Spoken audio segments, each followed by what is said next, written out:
feel like a pizza but don't want all those extra carbs? Eggplant pizza. This is just something we came up with the other day.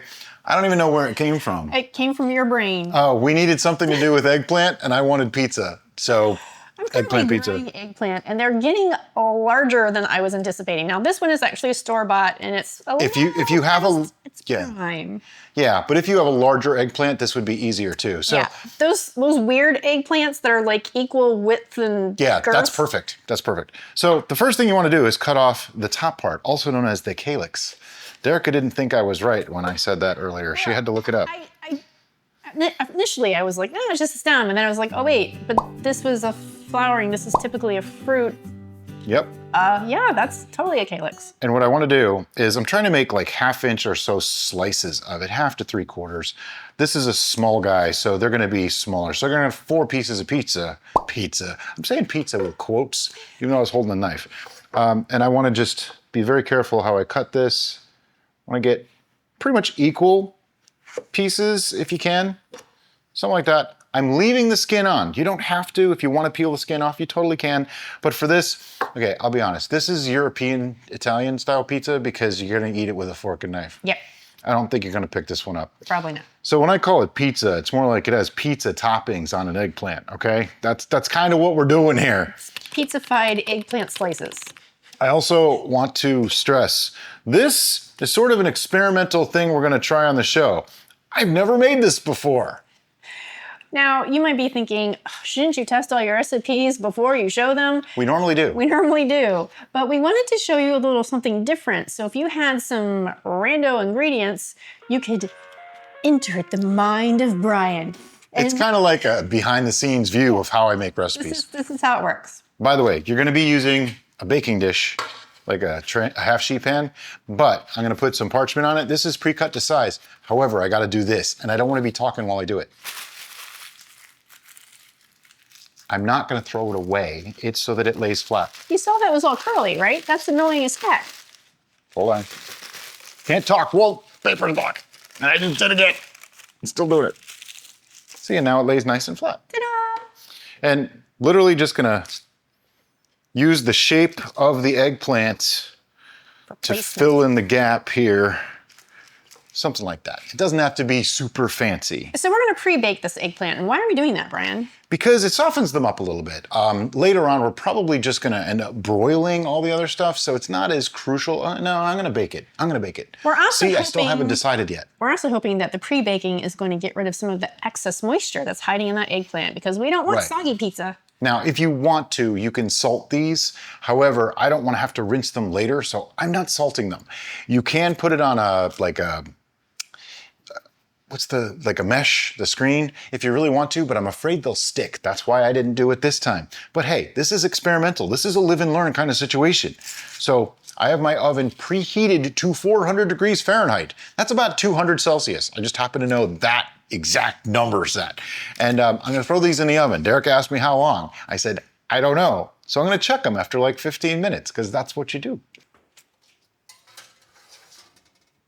All right, so while we have those eggplants pre-baking, it's time to make our cheese. And basically, we're just gonna make a cashew cream that has a cheese-like flavor.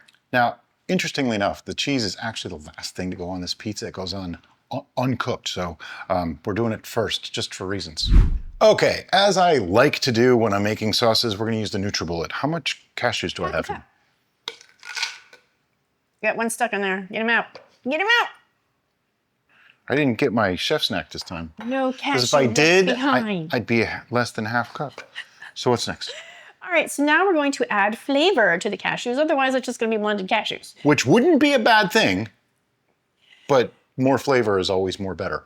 So the first ingredient, and in my personal opinion, in this case, the most important ingredient is nutritional yeast. This is going to give it that cheesy umami flavor that we're anticipating. It does actually smell like nacho cheese. 2 tablespoons of nutritional yeast, please. And I'm eyeballing because this is how most people do it. It's okay. Because you know what? If I use 2.5, it just doesn't. It's not like the nutritional yeast police are gonna come to my house and arrest me. It's still gonna taste good.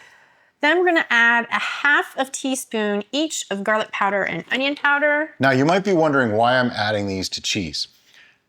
These are here in very small amounts just to take away the sweetness of the cashew. Yep. That's all it is. If you don't add a little bit of these things, cashews can be a little bit weird. And I'm not adding any acid to this, so gotta do something to take that sweetness down. Alternately, you could leave these out and use like a half a teaspoon or 3/4 of a teaspoon of like apple cider vinegar or lemon juice.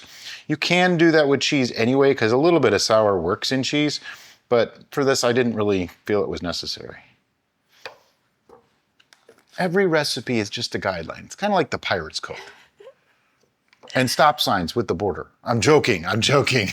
Anybody hear that growing up? That stop signs with a border are optional? Like every stop sign has a border. Anyway. Our next ingredient is going to give Brian something more to talk about, and that's a salt-like thing. Okay. I try not to use much salt. However, I love the taste of salt. I recently watched a video by Dr. Gil Carvalho where he talked about potassium chloride. Now, there are salt substitutes and salt, like light salts. I've seen a lot of people using those where it's salt mixed with potassium. Yeah, it's potassium chloride. And essentially, here's the deal.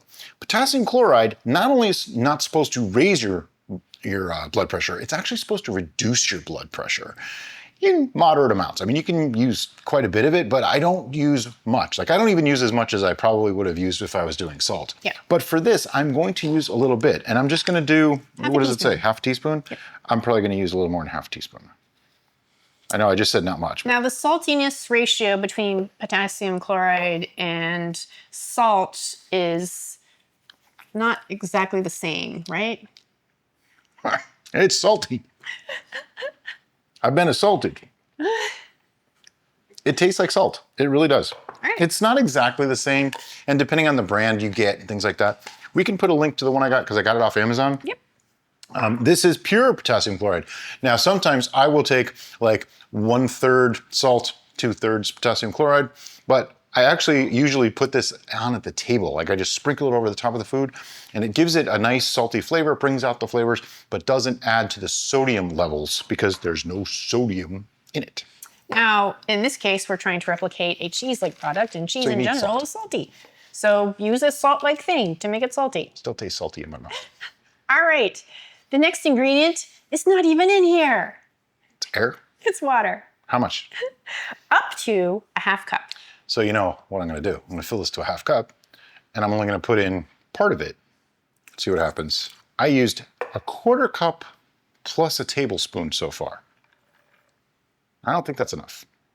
You want this to be almost like spreadable or squirtable, but not runny. Squirtable. Squirtable. You want it to be able to squirt out of a... I know, it was just funny. But anyway, so I'm gonna put the lid on this and we're gonna, in the words of our British friends, blitz it.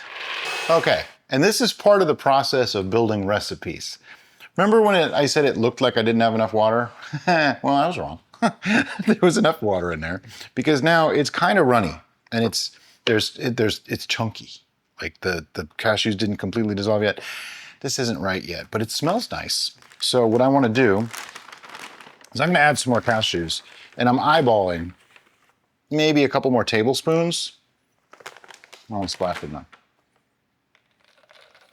And you might be thinking, what the heck? What are you doing? Yeah, this is part of the process, you know? This is how I do things all the time when I'm cooking. Right. And we'll end up with a recipe once I'm done. But in the meantime, it looks like a total disaster. But don't worry about it. I'm gonna go blend this again. Something we didn't really talk about is taking notes. And that's what Derek's doing now. It's not a half cup of cashews anymore. Now it's 3/4 of a cup. See, and you just make adjustments as you need to. I think. Okay, the secret to these, once they start to get warm, is you want to sneak up on it. What I mean by that is turn it very, very, very slowly to release the pressure. Otherwise, it spits at you. Nobody wants their NutriBullet spitting at you. That's just rude. Let me show you this texture now. It's still a little chunky. I still got to work on it a little bit, but see how it sticks to the spatula now. That's perfect. But it's still a little chunky. It needs to run through again, so I'm just going to scrape down the sides. Now it's okay to have your cheese-like mixture be a little bit thinner than what you're anticipating because it will firm up after time, particularly if you put it in the fridge. That's assuming it lasts long enough to be refrigerated. Oops. You know, it's just not cooking if you don't make a mess in some way. I sprayed it on my shirt. Okay, our sauce is done. I'm not gonna open it yet. I'm just gonna set it to the side because nobody needs to see it spray me again. Now, while we were working on our sauce, Brian did take a peek at his eggplant because, shocker, we forgot to set a timer. Yeah, so I just estimated 10 minutes or so. It already looks like it's a little bit baked, and that's perfect because here's the thing. If I do it all at once, where I put the toppings on the eggplant and then bake it, it's probably going to burn everything on top before it cooks through the eggplant. So you'll either have raw eggplant or burnt toppings. And you'll probably have a soggy mess as well. Yes, and you don't want that. So I figure let's get some of that moisture out of the eggplant first. But there's more to a pizza than just eggplant cream sauce. Because neither of those things go on pizza to begin with. So, you know. All right, so what's next? Next, I guess we want to prep our veg or our sauce. What do you want? Well, how do I prep the sauce? I don't know. Are you going to in a jar. Are you going to? Nah. Oh, you're just doing the sprinkle? We're baking it. All right. So we're going to prep our veg then. All right. First step is an onion. I just have a regular onion. It looks oddly shaped, actually. Yep. So what do we do with these pieces here? Those pieces go in our broth bowl. Yep. Because it's quality ingredients for veggie broth. By the way, the calyx went in the compost bowl because we have a composter now. And that's quality ingredients for compost. And quality H2O. All right. Sorry, I do movie quotes as a form of language. It's just what I do. Derica does music. I do movie quotes. I will try not to sing for you because you really don't want that. Yeah, it's not that bad. Depends on the day. Depends on the song. You will never hear me sing. Which is a shame because he has a beautiful voice. I used to sing. Not anymore. Little known fact, I actually used to be a musician. I was actually supposed to be a professional musician and ended up being a wedding photographer. Go figure. Anyway. All right. How are you going to slice your onion for this pizza that's not a pizza? For this, I think I'm gonna go simple with just like a rustic, cut. Okay. You know, they're just pieces of onion. Basically, the option is yours. If you want to fine dice, you can do that. If you want rings, you can do that. Well, here's the thing. You do want to be careful though, because a fine dice is probably gonna burn in the oven because we're gonna bake this. So I wanted a large enough piece that it wouldn't burn, but small enough that it would cook all the way through. See, everything, you know, you got to think about that stuff when you're coming up with recipes. It's all about size. Size does matter, no matter what anybody tells you. And that's just going to go to the Do you side. want that little nubbin off on that guy? This little, yep, that. That would annoy you. Yep. Broth bowl. Okay. Next up is mushrooms. We are just doing 2 because we have pretty large mushrooms and we had a pretty small eggplant. So you basically just want the right amount of ingredients based on the size of your eggplant. Nasty bit of the stem. Broth bowl. The mushrooms add a lot of flavor.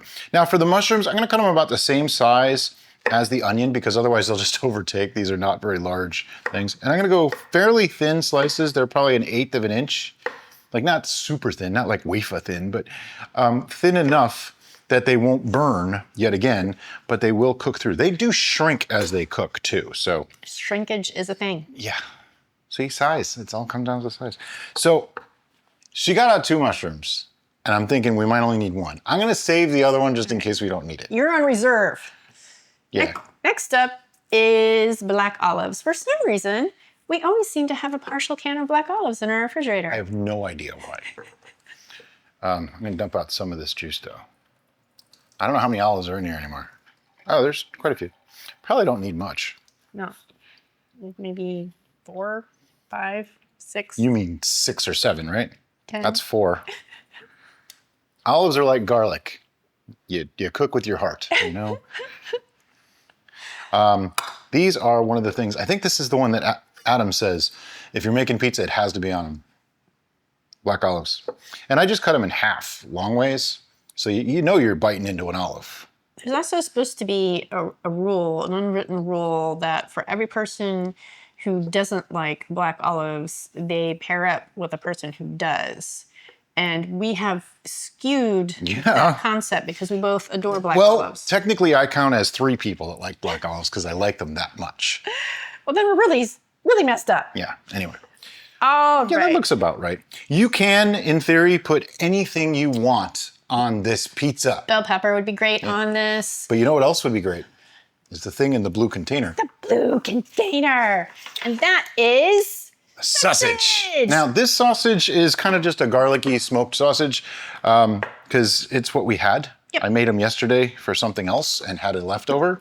But I was going to use TVP in this. You could use TVP, you could use soy curls if you want to. Pretty much anything you want to do. I mean, I've even put beans on pizza before. So This is a seitan sausage. We have an Italian style seitan sausage recipe that I'll make sure to link in the description below if you want to make your own. Now, this sausage does not have fennel seed in it, so I have a solution for that later. I might only need like half of it too. Yeah, you can put the other half in the reserve pile. The reserve pile. The mushroom. It had a container right there. Yeah. But And I'm just gonna cut it in half and do half moons. That way I get more pieces. And I want them to be a little more than an 1/8 inch. Like not super thick, but you know, thick enough. Like maybe 3 Cs. So I got a bunch of pieces of my sausage. I think we're almost ready as soon as the eggplant is done. Remember before when I said this sausage didn't have any fennel seeds? Well, I want to put fennel seeds on my pizza, but fennel seeds are kind of special. I don't want to just bake them. In order to get the most out of them, you gotta toast them. So let's toast up some fennel seeds. For proper fennel seed toasting, you want a stainless steel pan, dry, nothing in it. And I have it turned to pretty high, like 7. I'm gonna call that 7.5 on my stove. And once that pan, see, I can still touch it. It's not even hot yet.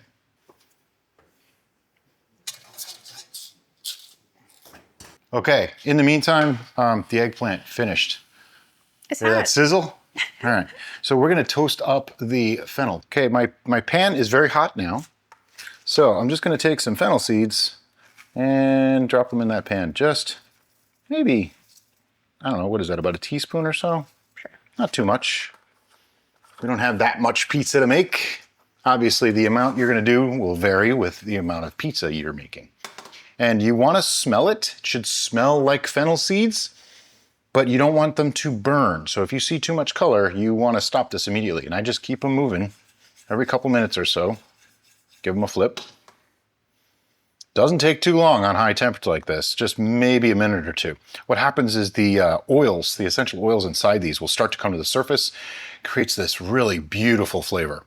And this is one of those moments that I wish we had smell-o-vision because wow, does that smell good. And I'm just gonna put them in a little bowl off to the side. They'll change color ever so slightly. A little bit of a golden hue to them is perfect. If they start to brown, you've done it too much. I need tongs. Be right back. You know, the silicone tongs are kind of an underrated tool. I have what, like 5 or 6 of these? Yeah. I have, like the handle is worn off. We use them until we can't use them anymore, and then we just get more. And I know I have hex-clad pans and all, but I still won't use metal utensils in them. I don't wanna, you know, why do it? So I just flip these over just to see what they're like on the other side too. And they are dried out just a little bit. So yeah, as we look at these, you can see they dried up a little bit, not too much. So they're kind of at like the semi-leathery stage now, maybe. And this is where I kind of regret that we didn't have a bigger eggplant for this because these are gonna be a little bit difficult to work with, but it's okay, it'll be great. All right, so another thing we always seem to have a partial can of is tomato sauce. Yeah, I use jarred sauce a lot because it's very convenient and I can use a few tablespoons of it, throw the rest in the fridge and then add it to a sauce later in the week or whatever I need to do. As he's gonna show you later, we always augment our sauce. Oh yeah. So when we select a sauce, we're looking at how expensive is it? How much fat does it have? Yep. How much sodium does it have? The rest of that really doesn't matter to us as long as it's Many of purely them, plant-based. yeah, many of them have a lot of sodium, so be careful. The fat content's another one. Like one of the more popular, really nice tasting ones is Rao's or Rao's or however you say it. That one has a ton of fat though, which is probably why it tastes so good. So I try to avoid things like that. I try to keep it as simple as possible. Like this one is Bertolli.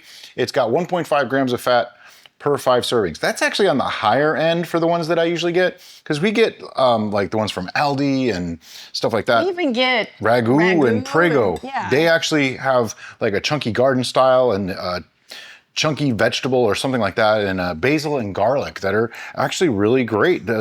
as a base. And because we're adding so much flavor to that, we really don't care so much about the other flavors that are inherent in the sauce. You know, tomato sauce is kind of weird cold.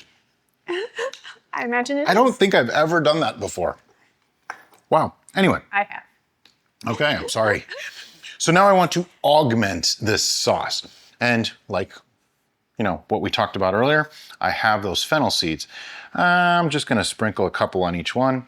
Because what we're doing with the fennel seeds is kind of simulating a sausagey flavor. You know, that is the determining flavor in a lot of Italian sausages is fennel seeds. Now, if you use the Italian sausage recipe that Brian has here on the channel, Then you don't have to. Fennel in it, so you don't need to add more. And I'm just using, I didn't even use all of it. I'm just sprinkling some on here. Oop, got an escapee. He's under it now. He's part of the dish. Not coming out. Maybe a couple more there. There we go. Next up is thyme, because you can never have too much thyme. Well, I say that, but it's actually not true. We really like to add thyme, particularly to Italian dishes, because it brings a brightness, a lemony-like flavor to them that otherwise is missing if you don't add it. Now, I just have here maybe a teaspoon in my hand, and I want to use my fingers to distribute this because otherwise you can get way too much in one spot. And I'm giving it a gentle squeeze as I put it on. That releases some of the essential oils and herbs. If you want to use fresh, you can. Just remember you need probably about twice as much. And thyme is kind of a pain in the butt. You're going to spend all your time getting the thyme off the thyme. Yeah, because they're little tiny. Yeah, thyme is one thing that I don't want to grow. I love thyme, but I don't want to grow it. It's a pain. And that seemed like about the right amount of thyme for the amount we have. Next up is oregano. Oregano, because, you know, it's just like a classic pizza flavor. You can use basil too. I believe there is some basil in this sauce already. And I'm going to use about the same amount of oregano as I did thyme, roughly a teaspoon. And just give it a pinch as you sprinkle. It's going to be herby, but that's the idea.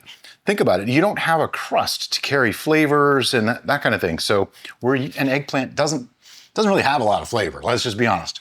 Now I got basil out. Do you want to add basil? Yeah, why not? Okay. I personally love basil and probably couldn't have enough basil on anything, but that's just me. I'm weird. Now, when it comes to seasonings and toppings for this, you can do it however you want. I mean, we chose these specific things because they work really well for what we like for pizza. But you can do whatever you want, really. It's your pizza, have it your way. It's like being at Burger King. And because we're a garlicky people. Garlic powder. More garlic powder. And this I am gonna just sprinkle, but I need some elbow room, I'm sorry. No worries. I don't mean to kick you out. I just want a nice thin coating. So I have a question for you. Yep. What are you gonna eat? This is like enough for one. This is a snack. Okay, so now the sausages, I'm just gonna kind of layer them on carefully. Not too carefully, but carefully enough. And I just wanna, you know, distribute them relatively evenly. You want a little sausage in every bite. And I like to flip the back one because that's rounded. See, it matches. Now this one's a little bigger, so he gets 5 pieces. Oh. You know, size matters. That's a recurring theme today. What the heck? It is. How are you going to get this other stuff on there with all that sausage? I'll do it. Also, I'd like to point something out. 3, 4, 5. Down to the piece. Exact. Okay. Next up, we're going to do some onion because onion I can break up and... Right. Also, the onion being next to the sausage is going to be great because any onion juice that seeps out is going to go into the sausage and it's a perfect flavor combination. Yup. It's at this point that I question the size of onion that I did, but it's okay. Like I say, larger pieces of eggplant will make this much easier to do. And you might be like, what are you guys even doing? Yep, we're just being a little silly because it's what we do. But also, this is a case of tomorrow is grocery shopping day, so we have to make do with what we have. And I feel like that's kind of a common thing that happens. You know, like, can you go shopping every day of the week? Because I can't. I mean, I could. But for us, it's 20 to 25 minutes each way just to go to the grocery store. So I'm a lot more careful now than I used to be about what ingredients I use and where. Because we used to literally live in walking distance to a Publix. Yeah. Now, We're not in walking distance to anything, okay? Like if I wanted to walk for about 3 hours, I think there's a gas station along the way, but that's about it. But because the gardening is starting to garden and I have eggplant aplenty out there, we're trying to get more creative with the uses of eggplant. Okay, and I'm just gonna stick a couple of pieces of mushroom anywhere that I see some sauce, but you know what? You can stack it on top too, it's okay. It's not gonna hurt anything. You just wanna be careful as you're pulling out of the oven later, that's all. This is crazy. Yeah, this is also a mindset thing. We came into this game going, you know what? This is not going to be a handheld slice. This is going to be No, you're not going to want to hold this situation. So yeah, piling it on is okay. ish. How many pieces do I have? I don't know. I didn't count. I didn't count the sausage either. I have an uncanny ability to do that, and I think I need to just do 3 pieces on each. We jokingly call him the volumizer. And yep, 1, 2, 3 for the last one. Now, you might be wondering, oh, you did? No, I really didn't. I did not count. I didn't think about that. Anyway. He has too much mushroom and too much onion. See, he's. What are you talking about? Too much mushroom. All right, now that we have these monsters stacked and Brian is chewing, it's time to rebake. Right. So I shut the oven off. Probably shouldn't have done that. But for this, I feel like 350 is probably better. I did 400 to help dehydrate the eggplant, and cooling it down just a little bit to 350 is probably a little bit better. All we're really looking to do is heat the sauce, cook the mushroom, and cook the onion a little bit. That's it. That's all we're looking to do. So in they go. Now we're not adding our cheese at this time because nut-based cheeses tend to turn a funky color when you make them. And it can burn. And we don't need it to be hot. It's going to warm simply by being on the hot pieces of pizza. If anything, it'll cool the pizza off to an eating temperature so you don't burn the roof of your mouth. See, there's advantages to everything. So I'm going to say 10 minutes to start with, and then I'll start checking them. All right, so it took 20 minutes in the oven. I was a little wrong, but this is part of the process. Let me get the glove. Oh, let me get the other glove. These are my baking mitts because, you know, they're linesman's gloves and they're good for 500 degrees. They work really, really well. Okay, so what I want to do now is just kind of scrape these using a spatula here. Ooh, you know, you might be able to hand hold this. I'm not gonna, because stuff's gonna fall off it. And just get them onto a plate. Oh, they smell so good. They do. They really do. It smells like pizza. It does. Shocking. When you use all the seasonings for a pizza, and it smells like one. What do you know? And that's kind of the secret to a lot of plant-based food. It goes in this one. It goes in this one. Oh, sorry. That's the secret to a lot of plant-based food, is making it smell like the thing. Like a lot of time it's seasonings, like a cheeseburger. What makes a cheeseburger taste like a cheeseburger is all the toppings and the condiments that you put on it. Pizza's the same way. It's the tomato sauce. It's the toppings and the seasonings that go into it. That's what works. Let me get rid of this. All right, now that Brian carefully put these in a row, I'm going to try to scooch them to make I put them close together on purpose. more aesthetically pleasing. Put them together on purpose. I know what you did. All right, and the reason why he put them together for a purpose.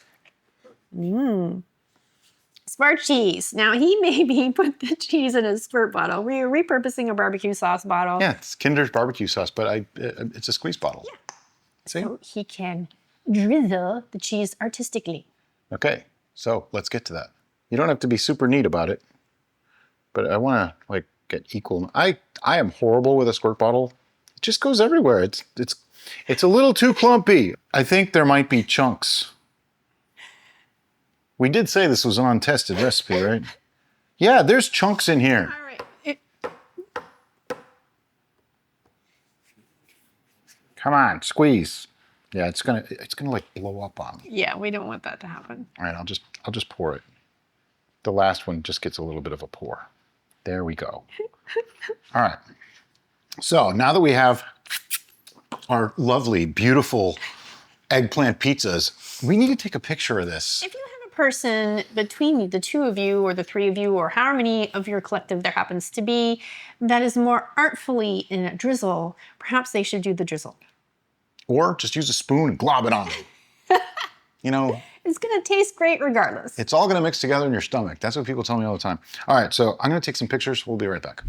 And now, for the best part of any cooking show, we get to taste it. Which one are you going after? I'm going after this guy because he's close to me. All right, I'm going after this one. Okay.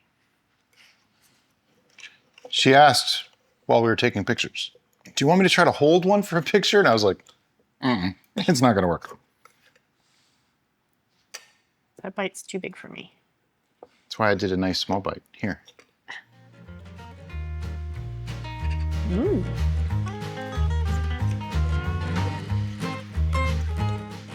One thing I didn't do is put any red pepper flake on this. I normally do on my pizza sauce, but I just didn't on this one. You totally can if you want to. That is really good.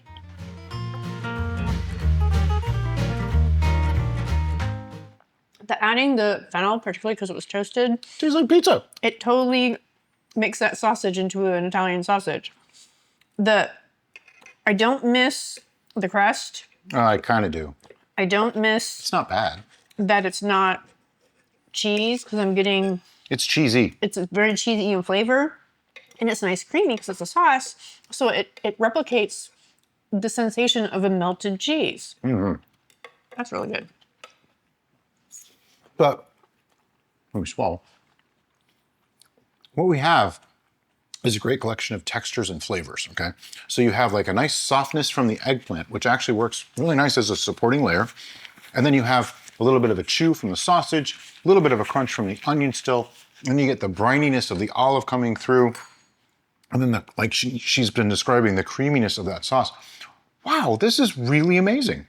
I did not think this was gonna come out quite this well. I hate doing high fives. It's just not my thing.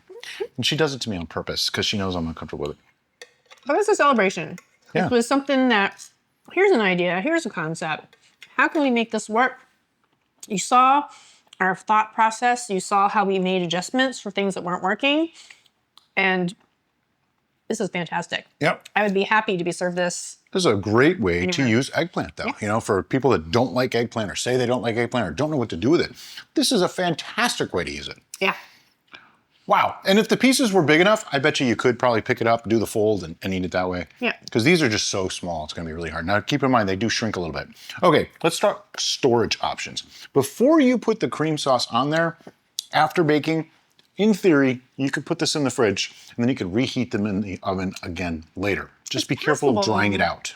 It's possible you could even freeze them pre-cheesed. Yeah, the problem is, you know, everything's gonna fall off and Right, and also when you freeze things like this, sometimes it's gonna build up some ice particles. And so when reheating, it might become extra soggy and you work really hard to avoid that, so. this particular one was more difficult. It was still Mine tasty. was great. But hey, make this. And as always, guys, thanks so much for watching, and we'll see you next time on The Bistro.